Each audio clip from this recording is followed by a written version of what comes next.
মাধ্যমেই আমরা দেশকে সামনের দিকে নিয়ে যেতে পারবো।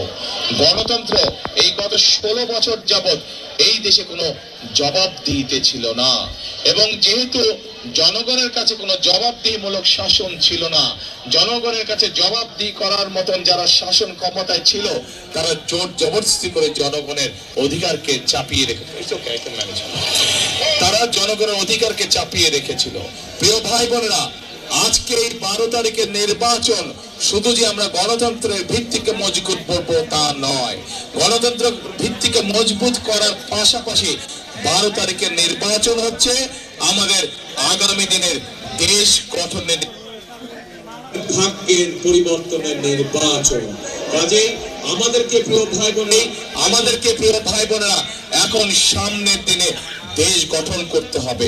আমরা আন্দোলন করেছি, আমরা সংগ্রাম করেছি, আমরা আমাদের ভোটের রাজনৈতিক অধিকার আমরা আদায় করেছি।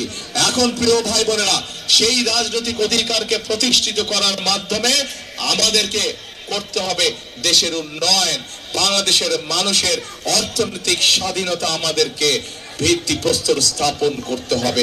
অর্থনৈতিক স্বাধীনতা দল মত নির্বিশেষে, শ্রেণী পেশা নির্বিশেষে প্রত্যেকটি মানুষ যাতে অর্থনৈতিকভাবে স্বাধীন হতে পারে, আমাদেরকে সেই ব্যবস্থা নিশ্চিত করতে হবে প্রিয় ভাই বোনেরা। এবং সেই জন্যই আপনারা দেখেছেন যে আমরা জাতির সামনে কি উপস্থাপন করেছি। আমরা বলেছি এই দেশের মানুষের অর্ধেক নারী, জনসংখ্যার অর্ধেক হচ্ছে নারী, এবং এই নারীদেরকে যদি আমরা আমাদের উন্নয়ন যাত্রার সাথে সম্পৃক্ত না করি আমরা কোনোভাবেই বাংলাদেশের উন্নয়ন করতে পারবো না।